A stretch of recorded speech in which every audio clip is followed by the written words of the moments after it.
Ավետարան ըստ Մարկոսի 13 Կանխատեսություն տաճարի կործանման մասին։ Երբ նա տաճարից դուրս էր գալիս, իր աշակերտներից մեկը նրան ասաց. «Վարդապետ, տես ինչպիսի քարեր են սրանք, և ինչպիսի շինվածք»։ Հիսուս նրան պատասխան տվեց և ասաց. «Տեսնո՞ւմ ես այդ բոլոր շինությունները։ Ճշմարիտ եմ ասում ձեզ, որ դրանց քարը քարի վրա չպիտի թողնվի, որ չքանդվի»։ Սկիզբն երկանց։ Եվ մինչ նստած էր նա Ձիթենյաց լեռան վրա, տաճարի դիմաց, Պետրոսն ու Հակոբոսը և Հովհաննեսն ու Անդրեասը առանձին հարցրին նրան. «Ասա մեզ, ե՞րբ պիտի լինի այդ, և ի՞նչ կլինի նշանը, երբ կատարվելու լինի այդ բոլորը»։ Հիսուս պատասխանեց և ասաց նրանց. «Զգույշ կացեք, ոչ ոք ձեզ չխաբի, որովհետև շատեր պիտի գան իմ անունով, և պիտի ասեն. Ես եմ Քրիստոսը, և շատերին պիտի մոլորեցնեն։ Սակայն երբ լսեք պատերազմների ձայներ կամ պատերազմների լուրեր, չխռովվեք, որովհետև այդ պետք է, որ լինի, բայց դեռ աշխարհի վախճանը չէ։ Ազգ ազգի դեմ պիտի ելնի, և թագավորություն թագավորության դեմ, և տեղ-տեղ երկրաշարժներ պիտի լինեն, սով և համաճարակ ու խռովություններ, բայց այդ բոլորը սկիզբն է երկանց։ Եվ դեռ ձեզ էլ պիտի մատնեն ատյանների, և ժողովարանների մեջ պիտի տանջվեք, և ինձ համար կուսակալների ու թագավորների առաջ պիտի կանգնեք, ի վկայություն նրանց։ Բայց նախ պետք է, որ ավետարանը քարոզվի բոլոր հեթանոսների մեջ։ Եվ երբ ձեզ տանեն հանձնելու, առաջուց հոգ մի արեք և մի մտածեք, թե ինչ պիտի խոսեք, այլ ինչ որ ձեզ տրվի այդ նույն ժամին, այն խոսեցեք, որովհետև դուք չէ, որ պիտի խոսեք, այլ Սուրբ Հոգին։ Եղբայրն իր եղբորը մահվան պիտի մատնի, և հայրը որդուն, և որդիները հայրերի դեմ պիտի ելնեն ու պիտի սպանեն նրանց, և իմ անվան համար բոլորից պիտի ատվեք, բայց ով որ մինչև վերջ համբերի, նա կփրկվի։ Մեծ սրբապղծությունը։ Եվ երբ տեսնեք սարսափելի պղծությունը, տեղ գտած այնտեղ, ուր չպետք է լիներ, ով կարդում է, թող իմանա։ Այն ժամանակ նրանք, որ հրեաստանում են, լեռները թող փախչեն, և ով տանիքի վրա է, թող չիջնի և տուն չմտնի, այնտեղից բան վերցնելու, և ով արտի մեջ է,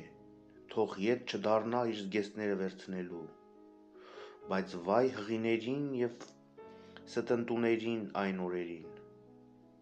Աղոթեցեք, որ ձմեռ ժամանակ չլինի դա։ Այդ օրերը պիտի լինեն օրեր այնպիսի նեղությունների,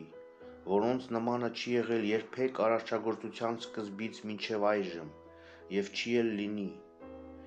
Եվ եթե Աստված այդ օրերը իր ընտրյալների համար չկարճեր, ոչ մի մարդ չէր ազատվի։ Բայց նա իր ընտրյալների պատճառով, որոնց ընտրեց, կարճեց այդ օրերը։ Այն ժամանակ, եթե մեկը ձեզ ասի, թե «Ահա այստեղ է Քրիստոսը» կամ «այնտեղ», չհավատաք, որովհետև սուտ քրիստոսներ և սուտ մարգարեներ պիտի ելնեն և նշաններ ու զարմանալի գործեր պիտի ցույց տան մոլորեցնելու նպատակով, եթե հնար լինի, նույնիսկ ընտրյալներին։ Բայց դուք զգույշ եղեք,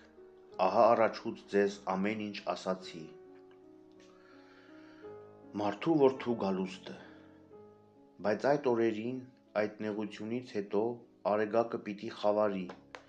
և լուսինն իր լույսը չպիտի տա, և աստղերը երկնքից վայր պիտի թափվեն, և երկնքում զորությունները պիտի շարժվեն, և այն ժամանակ պիտի տեսնեն մարդու որդուն, եկած ամպերի վրայով,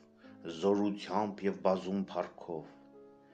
և այն ժամանակ պիտի ուղարկի իր հրեշտակներին ու պիտի հավաքի իր ընտրյալներին չորս կողմերից,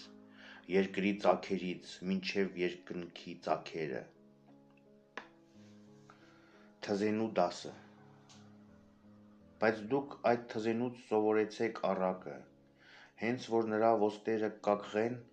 և նրա վրա տերև դուրս գա, իմանում եք, որ ամառը մոտ է, նույնպես և դուք, երբ այս բոլորը կատարված տեսնեք, իմացեք, որ նա մոտ է, դռների առջև, ճշմարիտ եմ ասում ձեզ, որ չի անցնի այս սերունդը, մինչև որ այս բոլորը կատարվեն, երկինք ու երկիր կանցնեն, բայց իմ խոսքերը չեն անցնի, չսպասված օրը և ժամը, սակայն այդ օրվա և ժամի մասին ոչ ոք չգիտե, ոչ հրեշտակները երկնքում և ոչ էլ որդին, այլ միայն Հայրը, զգույշ եղեք, հսկեցեք ու աղոթեցեք, քանի որ չգիտեք, թե երբ է ժամանակը, ինչպես հեռու երկիր գնացած մի մարդ, որ կթողնի իր տունը և իր ծառաներին իշխանություն կտա, և յուրաքանչյուրին իր գործը, և դռնապանին կպատվիրի, որ արթուն լինի, արթուն կացեք, որովհետև չգիտեք, թե տանտերը երբ կգա, երեկոյան, թե կեսգիշերին, աքլորականչին, թե առավոտյան դեմ, գուցե հանկարծակի գալով ձեզ քնի մեջ գտնի, բայց ինչ որ ձեզ եմ ասում, ամենքին եմ ասում, արթուն կացեք,